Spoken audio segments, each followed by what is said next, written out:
then I will switch over to the slide. Hopefully everyone can see this.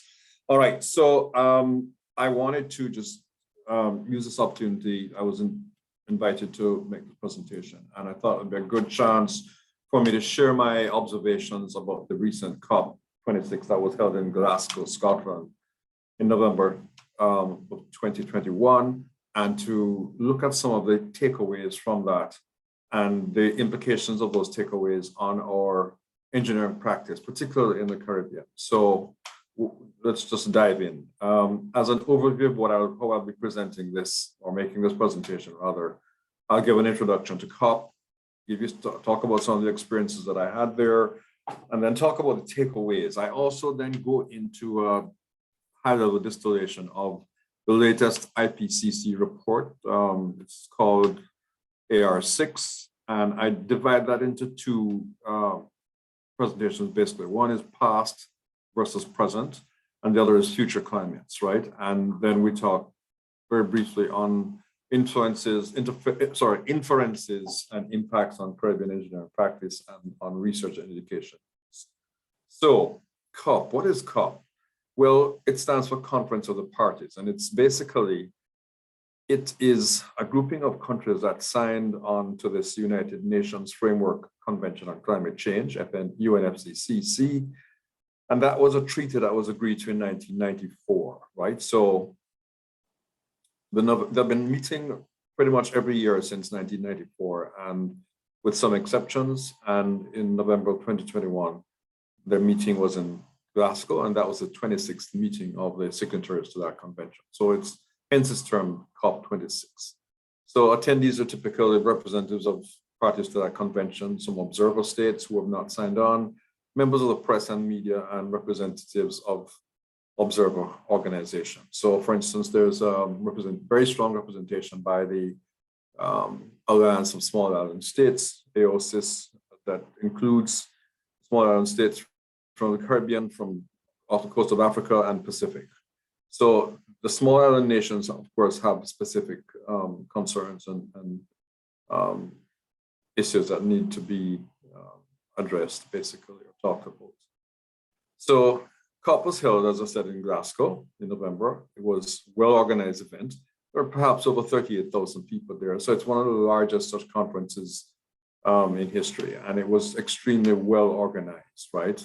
There were some notable achievements that came out of it. One was a commitment from the so-called Glasgow Financial Alliance for net zero of $130 trillion of private capital funding, and that's intended to accelerate the global transition to a net zero economy.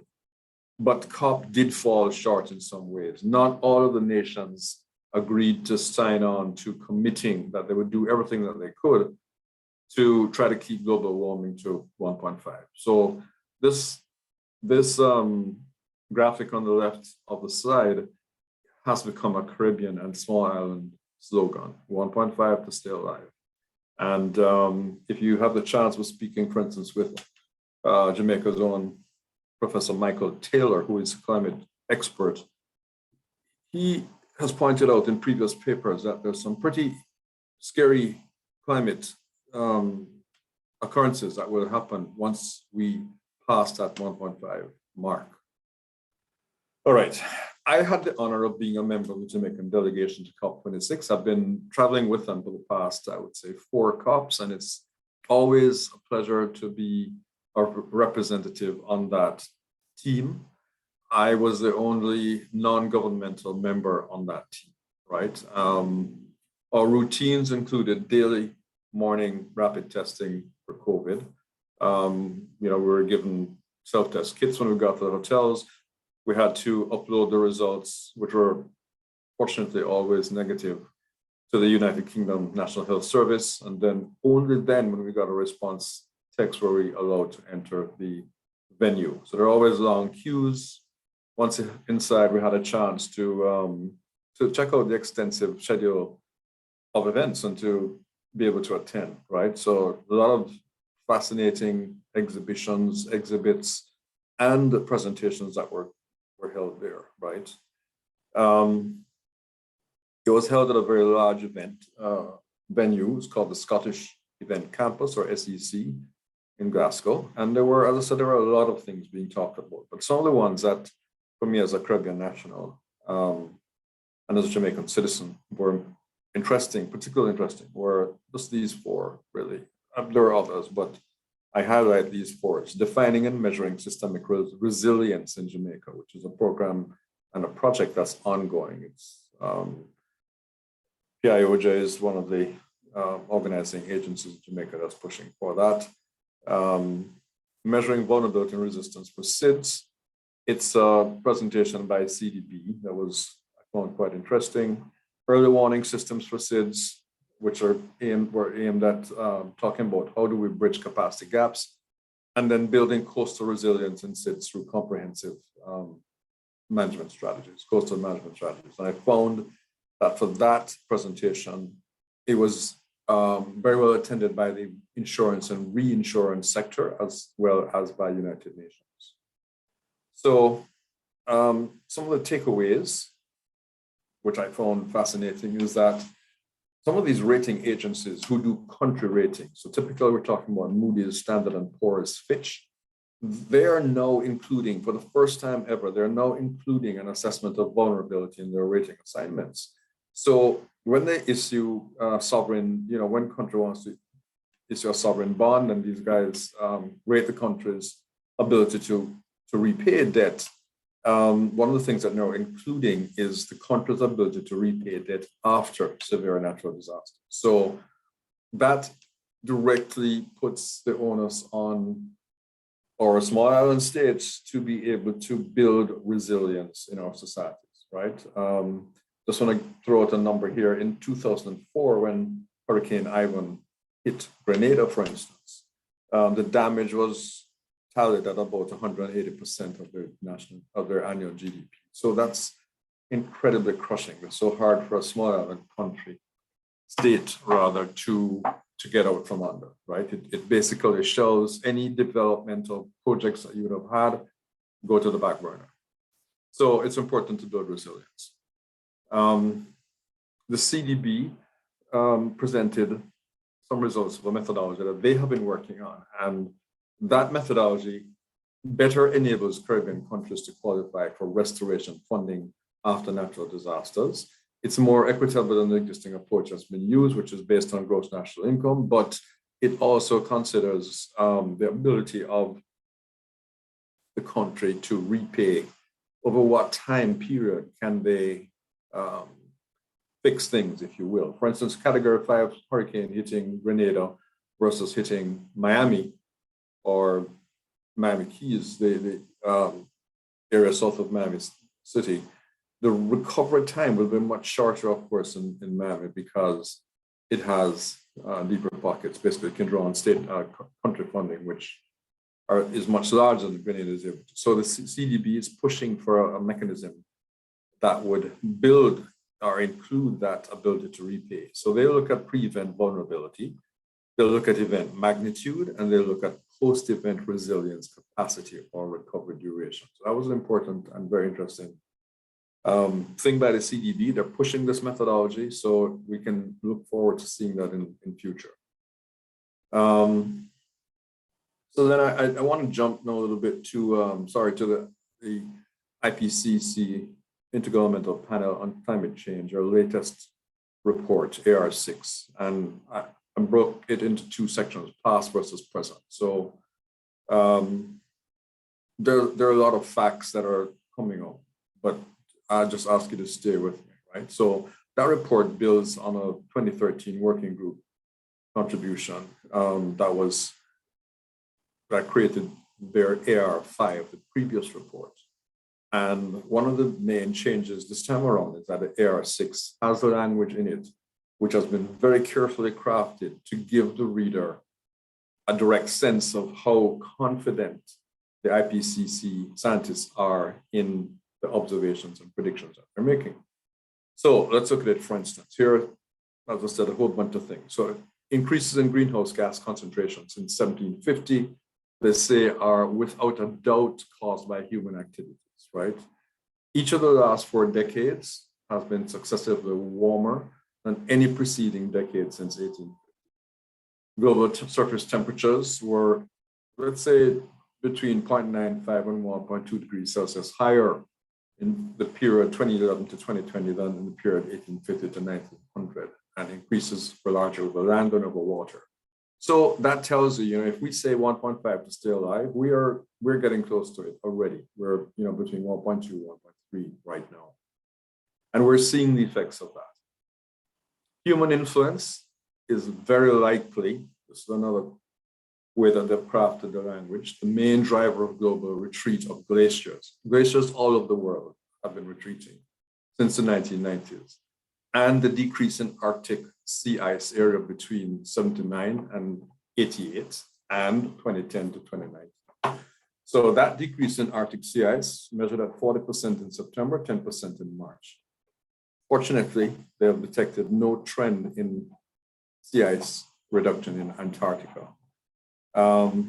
They say it's virtually certain that the global upper ocean, so the top 700 meters, has warmed significantly since the 1970s, and it's extremely likely that this has been caused by human influences. It's virtually certain that human-caused CO2 emissions are the main driver of current global acidification of the open ocean surfaces. Sea levels. Global mean sea levels increased by 0.2 of a meter. The range of that increase on a global scale was between 0.15 to 0.25. And that took place between 1901 and 2018, right? I've given a range here for each of the periods of measurements.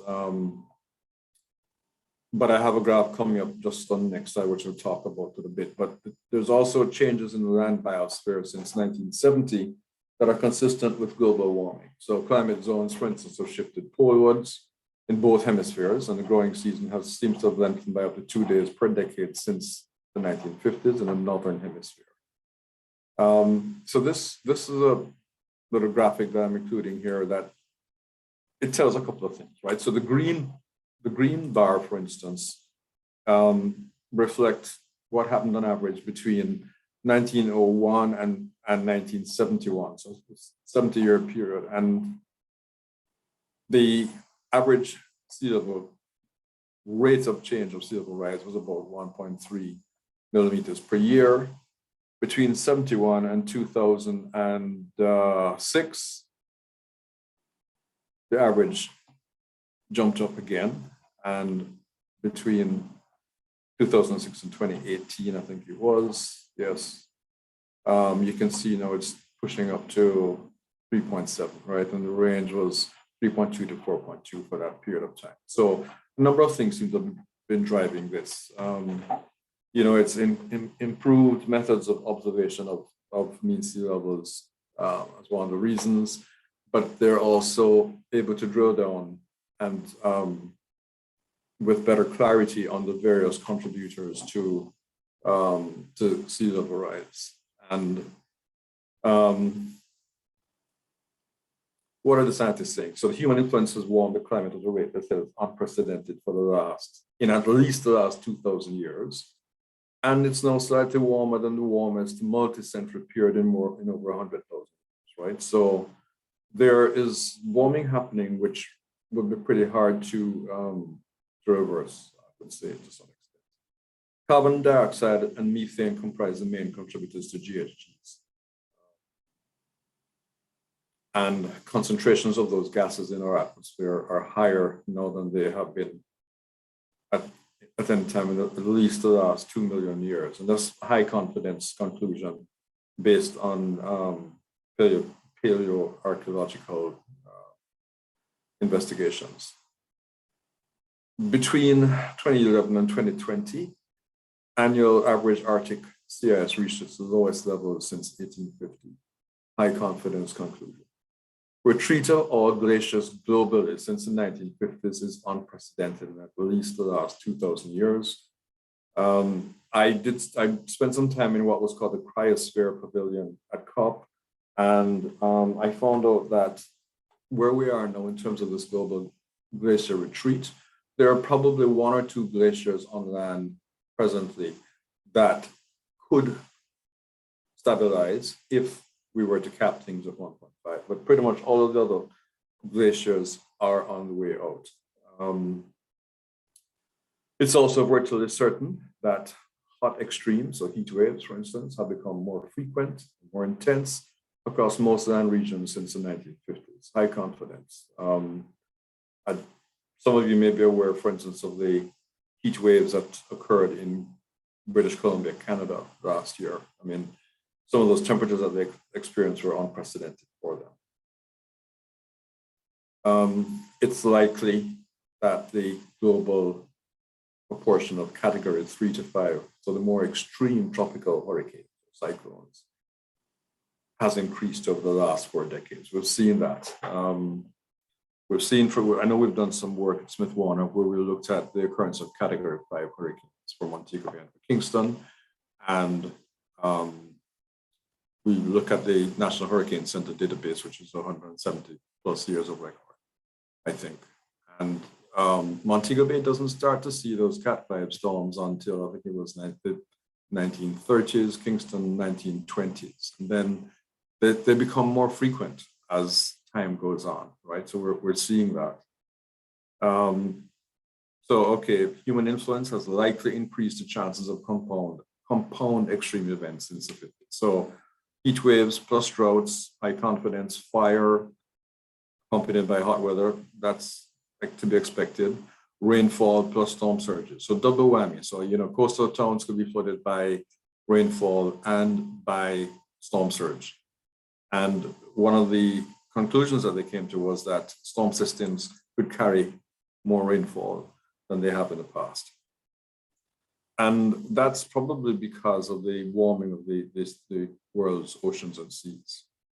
One of the findings was that heating of the climate system has caused global mean sea level rise through ice loss, primarily on land, and also through thermal expansion of the oceans, resulting from ocean warming, right? And so initially, over the period that I looked at, thermal expansion accounted for about 50% of sea level rise. But in later years, ice sheet and glacier mass loss became the dominant contributor to global sea level rise. Now, so that's past and present. You can see it's a fairly dire picture. For future climate scenarios, the IPCC considers 5 emission scenarios, right? So they look at they try to look at possible ways that climate responses, if you will, could be addressed by the large countries of the world who are the major emitters of greenhouse gases.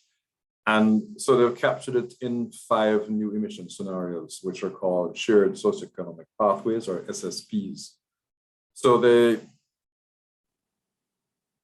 within that framework, they provide results for near term, which goes up to 2040, midterm, which is 2040 to 2060, and long term, which is 2060 to the end of the century, right? And they look at some of the results that could come from that. So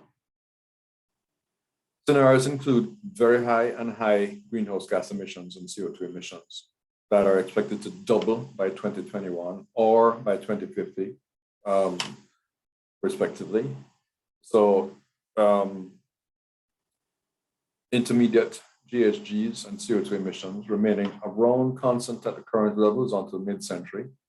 And also they consider very low and low GHG concentrate and CO2 emissions declining. These actually declined for these assumptions to net zero around or after 2050. So the pathway that one chooses in analyzing what could happen it's important in terms of, I would say for us as engineers, it's important, right? In terms of what do you think could happen? Obviously, as we go into the future, we'll be better informed. So just as a summary here of some information on global surface temperature differences relative to average temperatures that were made between 1850 and 1900. So we can see that for the medium or businesses, roughly business as usual, no, better than as usual, I would say, case, which is the SSP2, which is the medium one. The projection is that increases above pre-industrial levels would be, we'd get up to 2 degrees Celsius above, right? So some pretty bad climate effects start to happen. And that is predicted to take place in the midterm, so between 2040 and 2060. For the high case, where it's like, this is business as usual case, SSP5, where the emitters just keep pumping out using coal-fired plants, for instance, or all of the emissions are doubled, then the potential is that by end of century to have a world where we have 4.4 degrees Celsius above what it was in pre-industrial levels, 2.4 by mid-century, and in the next 20 years, roughly 18 to 20 years, it surpasses the 1.5 goal. So it gives a good summary of what could happen if we don't do things right, or if we do. Some takeaway conclusions that they came to were that it's virtually certain that the Arctic will continue to warm more than global surface temperatures, and it will do so at about twice the rate of global warming. That's high confidence. Some of that may be due to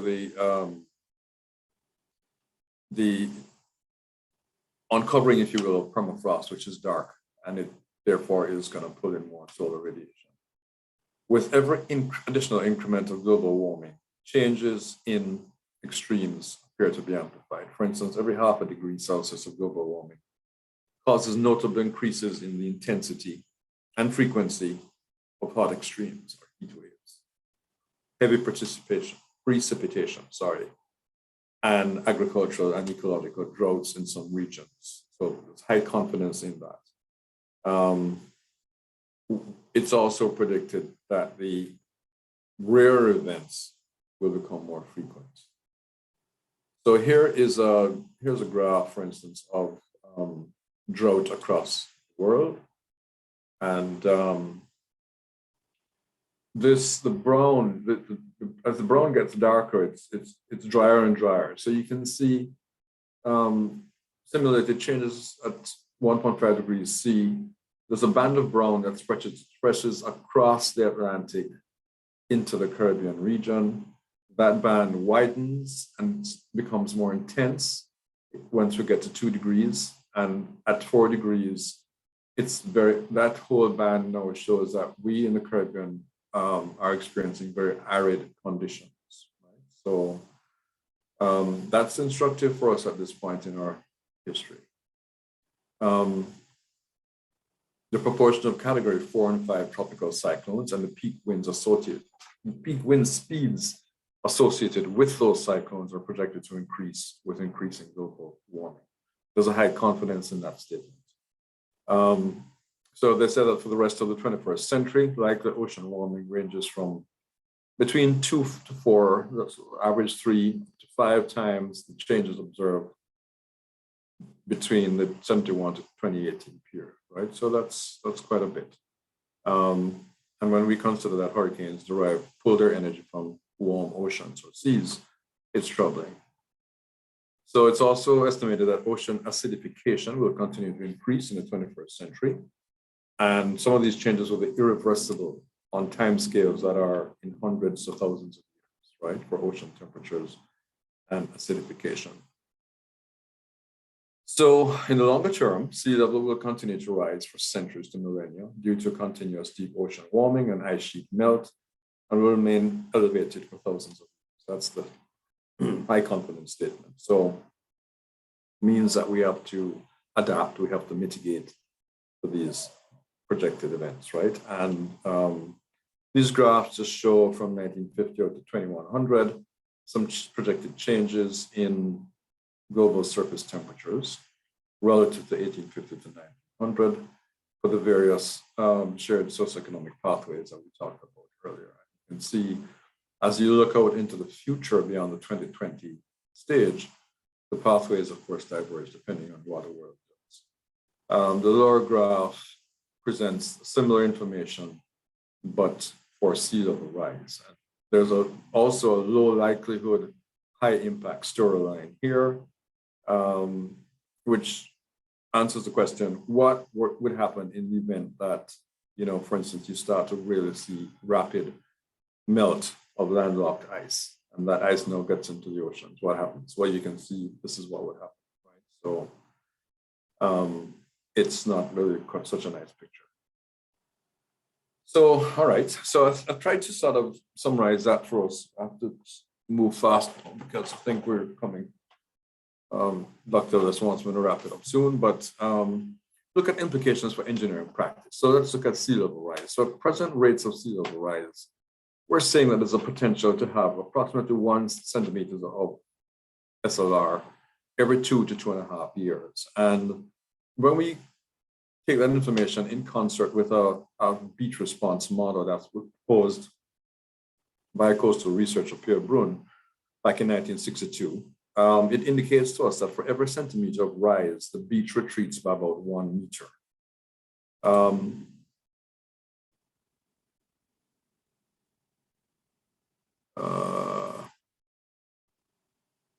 Okay, sorry. So, we have the potential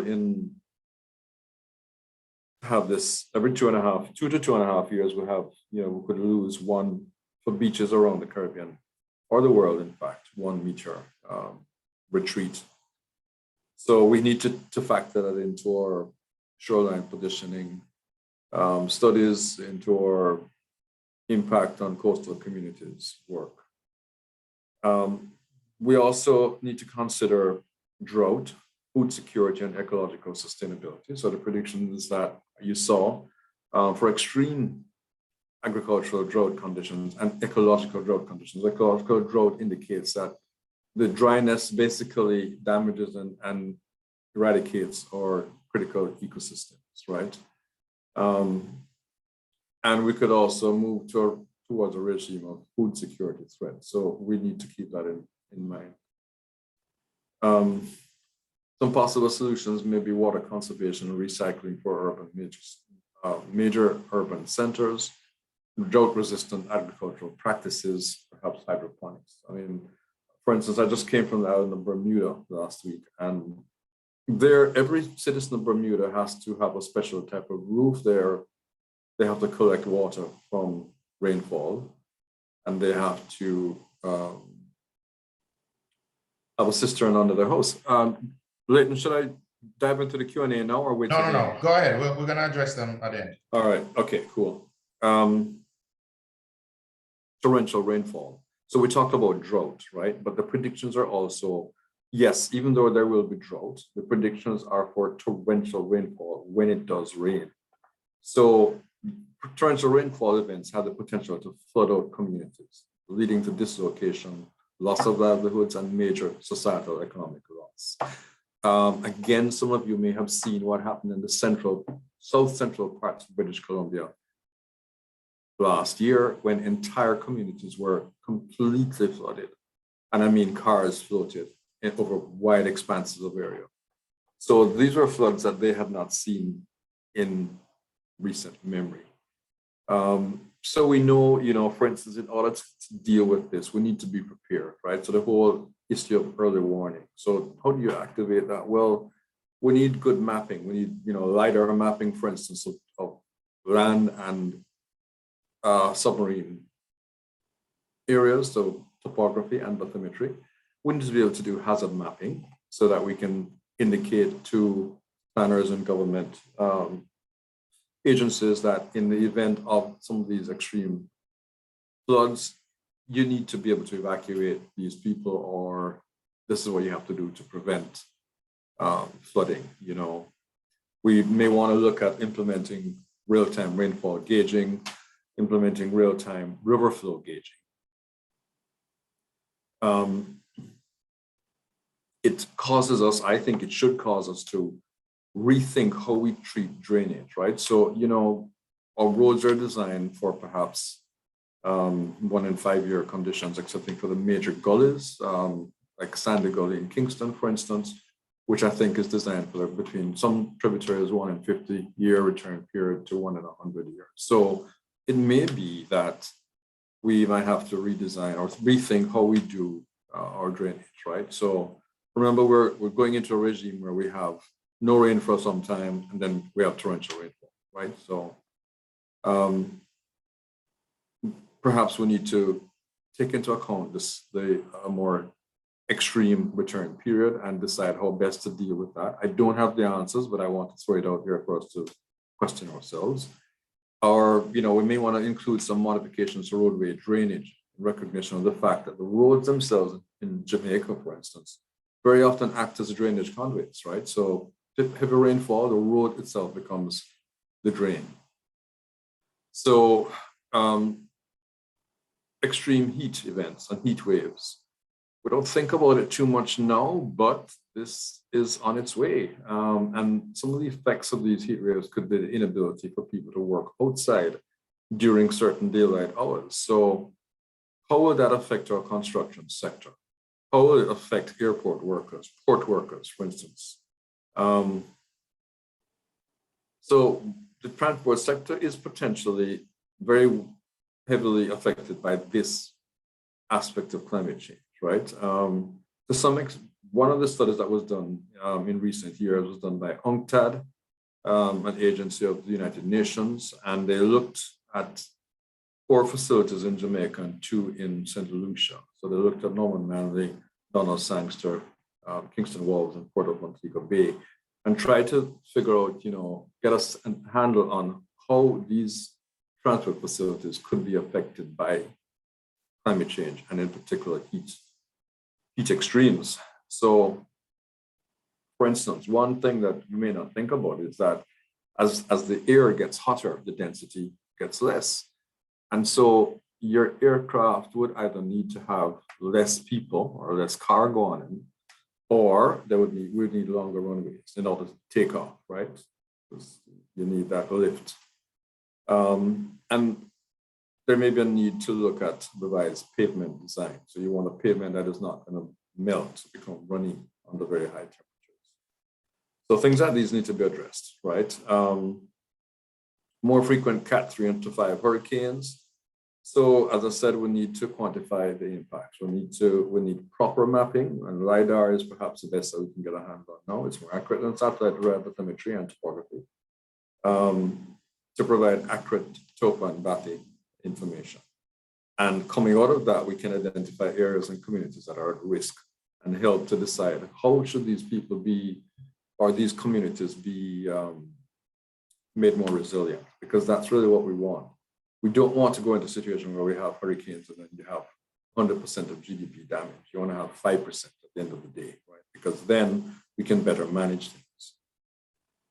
All right, so what do I say here? We need to develop adaptation or mitigation plans for these extreme events. We have to push perhaps towards using natural systems, maybe mangroves, for example, to augment our work in concert our sea defenses. This is for the coastal defense aspects of things. We may need to update or revise building code regulations to account for more extreme wind events. All right, implications for research and education. Well, more agricultural science programs perhaps should start looking, they may already have done so, I don't know, but we should probably start looking very carefully or closer now at courses that look at drought-tolerant species and drought-tolerant agricultural practices. Environmental sciences programs should address issues looking at the impact of drought regimes on ecological species, effects of ocean acidification on marine ecological species, and what are the effects of warming of our seawaters on marine ecological species? I mean, fish, coral. We have an idea of what happens to corals. It bleaches and dies basically. And when the coral dies, it loses its roughness and sometimes it loses its height. So in combination with a loss of coral reef height, and you combine that with sea level rise and storm surge, it's a sure recipe for shoreline erosion.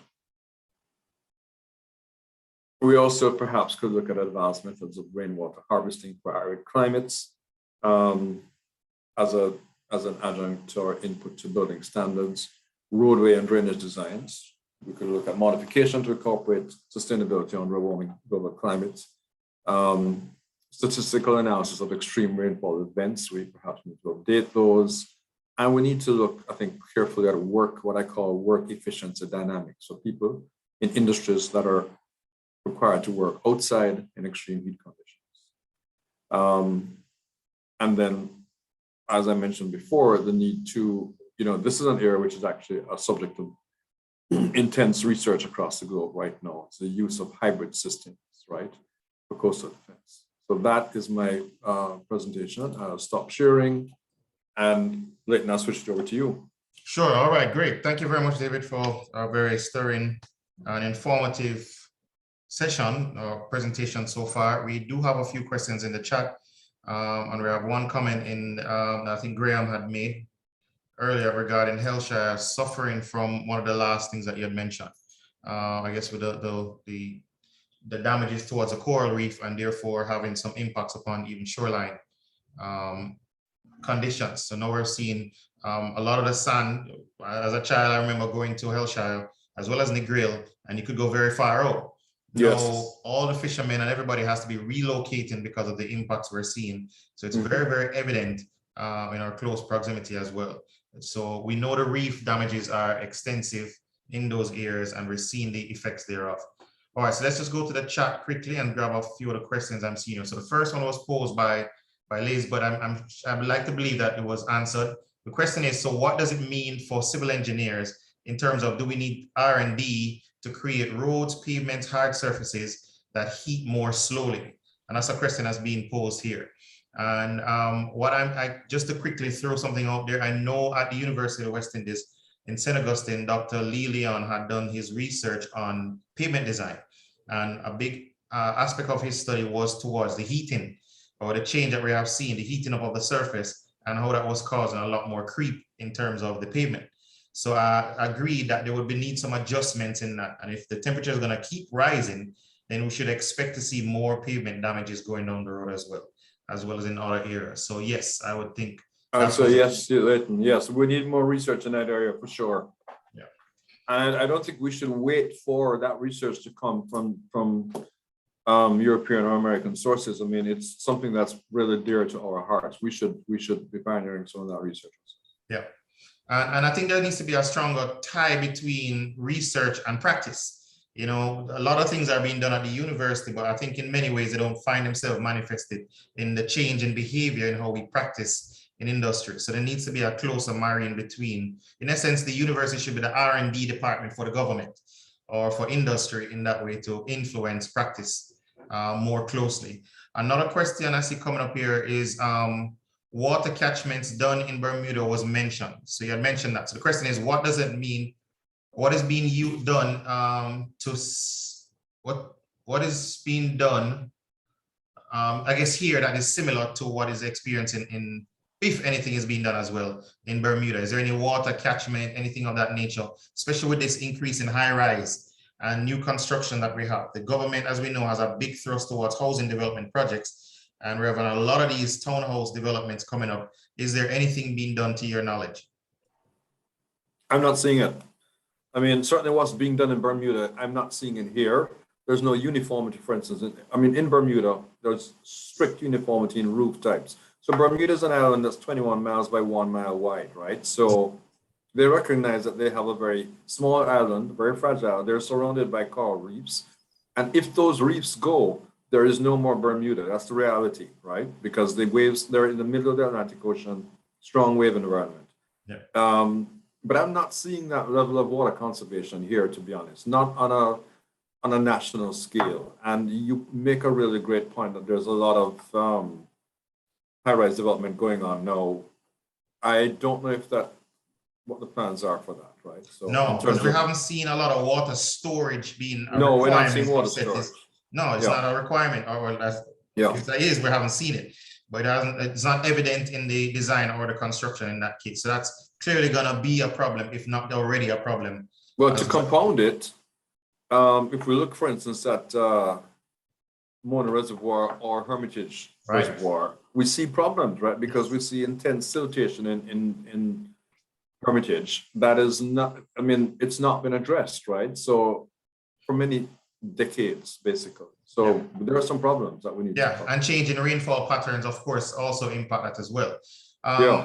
Another question I'm seeing here is, what is the interface between COP knowledge and SID's land use planning? So let's address that first before I touch the second question. So well, what is the interface that's from Lise. Lise, I think I've observed that there's a strong representation from the SIDS grouping, and I think it's mostly focused through this AOSIS group, and so they're right on top of everything that's coming out of COP. And so the second part of the question is, do we get coastal zones out of strictly white sand beach tourism and heavy vehicles out of fragile mountainous environments? How do we get them out, rather, should I say? So how do we get the coastal zone out of strict white sand beach tourism and heavy vehicle out of fragile mountainous environments? So I guess it's referring to the degradation that we're seeing. You know, it's a tough one. I mean, in Jamaica, as an example, I mean, there are two communities that I could point to. One is Montego Bay, Ocho Rios, and the other is Treasure Beach, right? So Treasure Beach lease would be the community type of tourism where people in the community are involved with the tourism product and hopefully have some input in how to prevent it from degrading the environment, right? Heavy vehicles, other fragile mountain environments. Maybe you're speaking about bauxite mining? I don't know, but I'm not sure how to answer that one, to be honest. I think, bauxite, but I think there's a lot of hillside development. I think she's also linking back to where we have heavy machinery going and things of that nature. And of course, that would increase the runoff in some of these areas. I think to me, that's what she's probably alluding to. Okay, right, yeah. Certainly the runoff issue with silt-laden water is a real problem in Jamaica, right? Deforestation. Yeah. So one of the things that some have alluded to is the fact that we don't have as much a holistic approach to development. It seems to be very siloed. Like you have various sub-disciplines operating almost in isolation of each other. So as engineers, they might say we design as engineers a problem, we take a hard engineering solution to it, as opposed to looking at the social dynamic of it, or maybe some other environmental sides that maybe combine and thinking very long term. It seems to be fairly short term in our approach to design and construction. Right. Yeah, so I think some adjustments are needed there. Another question I see coming up from Amoy is, how would you advise government agencies that are currently designing infrastructure that will be heavily impacted by climate change to proceed, since existing codes do not include mitigating measures for these events? So how should they move forward? Yeah. So to the best of my knowledge, Amoy, I think you're right. I don't think existing codes have started to build in this future planning, and I think that this is the time to do it. Yeah. Before we get to the stage where we have to, I think now is the time where we have the luxury of some bit of breathing room to start thinking seriously about these things, right? And certainly the building code amendments or modifications would be a great way to go. But as we've noted, David, as well, let's take the Jamaican building code and the ones that we might experience in the region. They have been in developmental phase for quite some time. So by the time what we're seeing, they come into existence, is as though they're already dated. So much change has taken place that it can't come to life because it needs to adjust. Is it that we need one that adjusts much faster, or do we need to just make a decision and move forward and then adjust periodically as we go along? Well, one of the things that comes out of the COP meetings, Leighton, is it sets the timetable, right? So the scientific predictions tell us what to expect when. Yes. So we know that now, right? And we know that this process and responses of the global atmosphere, cryosphere, oceanic systems, the responses are not linear, right? It's possible that if the Arctic landlocked ice were to go suddenly, then we're looking at an extremely nonlinear system where sea levels rise fast. Yes. We're armed with this knowledge. So, you know, we need to use that information, I think, to our advantage, and start to build in some of the future planning. I don't think we can use, for instance, we should not be using entirely observed data in our building code planning. We need to be looking at extremes that are coming from future predictions. That's what I'm suggesting. Agreed. Excellent. So J. James is asking the question, thinking innovatively now, saying that what about using recycled glass to rebuild beaches such as Hellshire? Is that a possibility? Oh boy, I don't know if recycled. I know that I don't know. I can't really answer that. I think that one of the things that we've recently looked at in Smith Warner is the addition of a type of sand which comes from, it's mined in Norway of all places, and it's an olivine sand that's a gray-green in color, right? But the thing about this particular sand is that when it's placed in a wavy environment, it undergoes a chemical reaction with the seawater, and it pulls carbon from the water. And so it acts as a carbon sink, right? And it could also be used as a nourishment material. Like you said, Leighton, I mean, when I was a kid, for instance, I mean, I know people used to play cricket, football, this other stuff on the beach at Hellshire. No, there's no beach in front of the restaurants when you go there, right? It would be very nice if there were a beach with maybe a boardwalk that you could, at the back of the beach, you could walk, maybe sit outside in front of the restaurants and have your food. So it's a combination of things, right? And it may be that there's a question later on. It may be that that type of beach nourishment could be armored or protected, if you will, by artificial structures, an artificial barrier that basically augments the reef system that's out there now. Yes, yes, yes. That sounds good. All right. So another question coming from Avenel is that should we focus more attention on accessing finance, for example, the Green Climate Fund, to aid in these climate change mitigation practices? I think so. So GCF funding really only flows, to the best of my knowledge, it primarily flows to governments, right? And I think what's needed is access to funding that flows to governments, but also access to funding that could flow to private sector organizations, right? So that, I mean, I look at Hellshire, for instance. Hellshire has languished, right? So everybody knows that this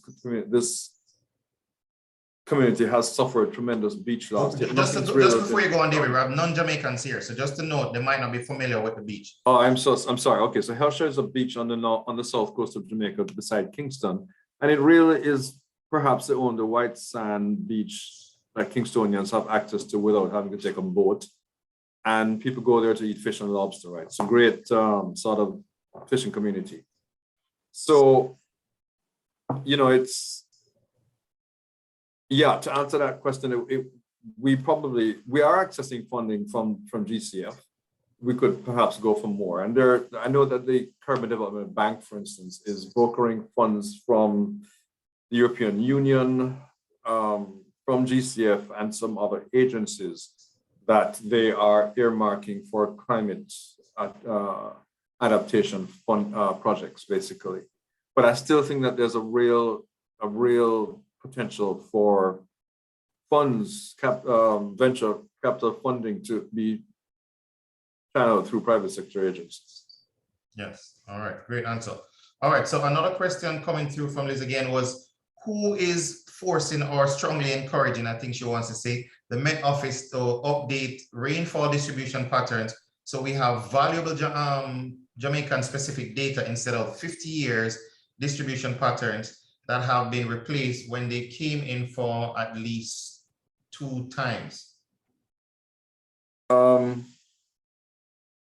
is for, okay, let me see, yeah, okay, to pattern to have So it's really about looking at the Met Office, right? So the whole idea is the Met Office being the government agency that has to deal with rainfall issues. Who's driving that? So these, I mean, in my opinion, the Met Office's role is, well, I mean, so the Met Office's role is to collect the data, right? And to the best of my knowledge, they are collecting rainfall and wind data. The analysis of that data, however, I'm not sure who that job is tasked to. You know, is it WRA? I know WRA, for instance, produces hazard mapping, right? So one in 10, 25, 50, 100 year return periods for major rivers in Jamaica. Rainfall patterns, I don't know who does that. But I do also know that a lot of private sector engineering companies would take Met Office data and do their own analysis on it, right? And I think that one of the things that we should, this is the power of something like the Engineers Week in September, where, you know, we could encourage people who have done this analysis to present a paper on it, right? Agreed. So it comes into our data banks, basically. Yeah, I agree. The last question I'm seeing here is from Camille Chambers. So her question is, do you think the relevant authorities would invest in such sand? I assume she's meaning the olivine sand you're referring to earlier. I don't want to talk too much about it because right now it's a proprietary thing, but maybe. Maybe, okay. Yeah. All right, so that's something that will be looked into. So I guess basically, Camille, just keep looking out. There'll be something that you will see in the horizon, I'm sure, at some point in time. So another question is coming in now. What would be the proposed gain to encourage VCs to invest, I guess venture capitalists is being referred to here, to invest in climate change mitigation measures? I mean, why would they do it, eh? Yes, yes. Yeah, so there have to be some return on their investment for sure. Yes, they're driven by returns. Yes, of course, they're driven by returns. So there have to be some return on investment. And I think it would have to be on a case-by-case basis, to be honest. You know, just to see what would be the revenue capture streams that could come from particular projects. It's not a one size fits all for everything, right? Yeah. So it would have to be assessed on a case-by-case basis. And that's probably why you haven't seen too much of this venture capitalist thing. I mean, although there are some people, I mean, maybe Branson is one of these people who, as a venture capitalist, has a philanthropic arm of his agency, right? So they screen the projects and then they grant the funds, right? So I think that's what we want to look for, basically. Yeah. So we have to make. I think a lot of the challenges that a lot of the ideas aren't business ideas. They're nice things to do, but they don't carry with it the business standpoint. So if you're going to ask for someone's money that's not government, they want to know there's a return on that investment. So one has to clearly build a case as to how they will get back their money and the profit. And if that is not well done, then less likely you're going to get a venture capitalist to invest because it seems too high a risk with too little a return. So those are some of the conditions that we have. But so far, it seems like those are all the questions that we have for today. Unfortunately, we have, or unfortunately, we're at the end of our time. So we're at 12:01 p.m. at present. I want to thank you all for coming up. I see a hand up before we close off here.